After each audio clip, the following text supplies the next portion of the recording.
Bueno, amigos, un vídeo muy breve. Cuando la gente me pide consulta privada, yo siempre lo he dicho, yo no hago terapia, aunque sé cómo aliviar muchas cosas, ¿eh? Yo lo que hago es escuchar. Y al final, después de la hora y algo de sesión, durante la cual el 95% del tiempo he estado escuchando o haciendo, de vez en cuando preguntando algo que me interesa saber, al final siempre digo, ¿quieres saber mi opinión? Si no me lo preguntan directamente.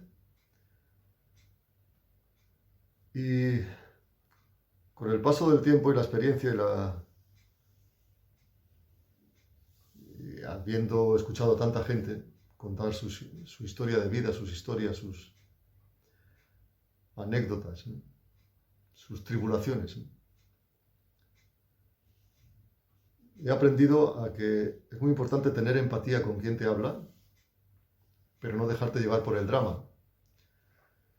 Y también a saber cuándo la persona que es la víctima, supuesta víctima,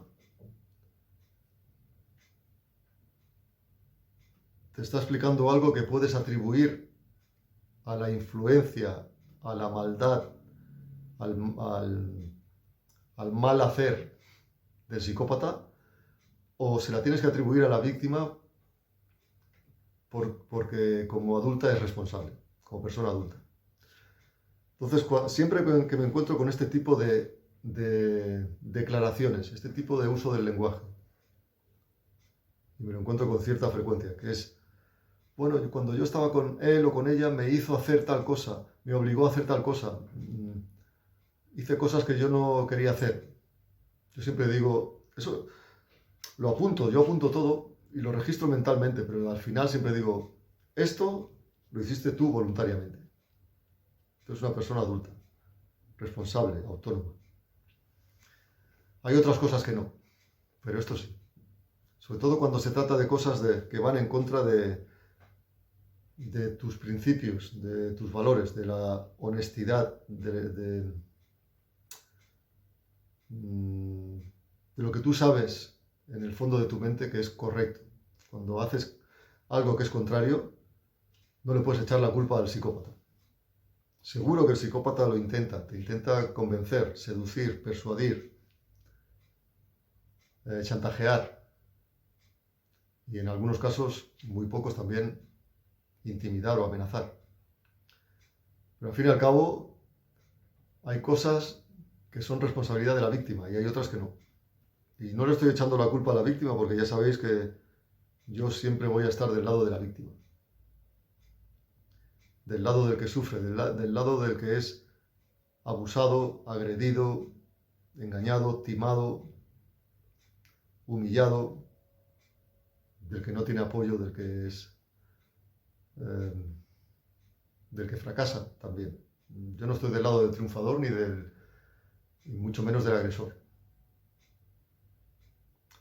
Pero sí que tengo que saber, sobre todo porque pasa muy pocas veces, pero a veces es la persona que dice ser víctima resulta que no lo es. La mayoría de las veces sí que lo es. Pero igualmente tengo que sacar polvo y paja. Entonces, hay situaciones en las que sí, el psicópata, de una forma muy sutil, ha utilizado su influencia, ha convertido a la persona que tiene al lado, sobre todo si es una relación muy larga, en una especie de zombie. Una persona que ha perdido cierta capacidad de autonomía, no total, pero un porcentaje de ella. Una persona que vive bajo la sombra del psicópata. En cierto modo, incluso incorpora algunas actitudes del día a día que el psicópata tiene. Es como si se hubiera contagiado, porque vive bajo la influencia del psicópata. Eso sí, es cierto. Y mucha gente es capaz de hacer cosas que después piensa, ¿cómo pude hacerlo? Pero hay que distinguir entre actos y actos. Hay algunos actos que son tan íntimos o tan fuertes que tienes que saltarte a tu propio censor interno, tu conciencia. Y eso no es tan fácil que lo consiga el psicópata. El psicópata puede engañarte, puede convencerte de mil cosas, pero es difícil que pueda convencerte de que tú hagas el mal con él. Por ejemplo, que perjudiques a otra persona. Y también cuando tú dejas que te maltrate hasta cierto punto, hay actos que son, eso lo explico en otro vídeo que veréis el domingo, hay actos que son tan extremos que ya te dicen qué persona tienes al lado y que, no, tú no, que si cedes es tu responsabilidad. Por cierto, que este vídeo me vino inspirado porque vi una película que os recomiendo, una gran película, Nosferatu, la última versión. Una película fantástica, hermosa. Y lo vi con una amiga y cuando salíamos íbamos caminando por la calle y en broma le dije, al final, moraleja, a la mujer le gusta el malote. Era una broma. Pero eso me hizo después encontrar el hilo de lo que iba a hablar ahora. Y es que todos somos responsables de nuestros actos. Por mucho que hayamos tenido una persona tan nefasta y tan buena en la manipulación como es el psicópata. Pero hay ciertos actos que tú no puedes...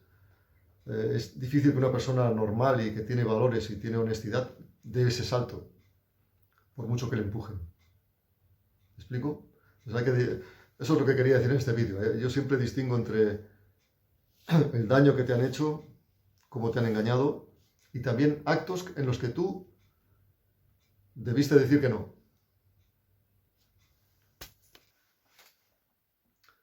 Seguro que muchos de vosotros habéis oído que cuando el poder o el gobierno quieren que la población crea algo, uno de los métodos es repetirlo miles de veces. O sea,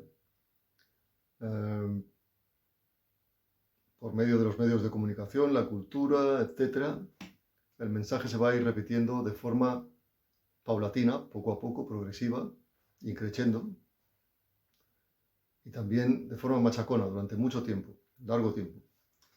Y al final la población va a creer en ese mensaje, o sea, va a ser programada, adoctrinada, va a creer en ese mensaje, va a tener esa creencia, por muy absurda, estúpida o incluso perjudicial que sea para la propia población. Y si tú le preguntas a la gente, ¿por qué crees en esto?, te van a decir exactamente, o con palabras muy parecidas, lo que han visto en la televisión, por ejemplo. Pero no tienen ni idea de cómo han llegado a esa conclusión. ¿Cuál ha sido el proceso para llegar a creer firmemente en eso? El psicópata, en una relación larga, hace algo parecido. En ese caso, sí. A veces, la víctima que pasa largo tiempo bajo la sombra del psicópata acaba adoptando algunas actitudes similares, o por lo menos permitiéndolas, porque el psicópata se encarga de ir ejercitando ese desgaste psicológico, ese mensaje machacón, y lo va reforzando con todas sus tácticas, que ya conocemos cuáles son. Con premio-castigo, con chantaje emocional, con seducción, con persuasión.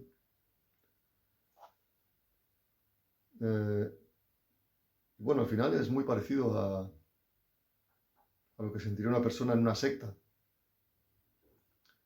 porque la persona queda aislada por el psicópata. Entonces, su mundo es el psicópata. Estas son relaciones muy largas. No es tan habitual, pero cuando ocurre en estos casos sí. Esas personas sí que pueden hacer cosas en contra de su voluntad, pero no creo, esto es una opinión personal, no creo que en el 99% de los casos sean capaces de ir en contra de algo que sería tabú, algo que sería un límite, un valor, un principio inaceptable moralmente para ellos. Pueden ceder en otras pequeñas cosas, eso sí.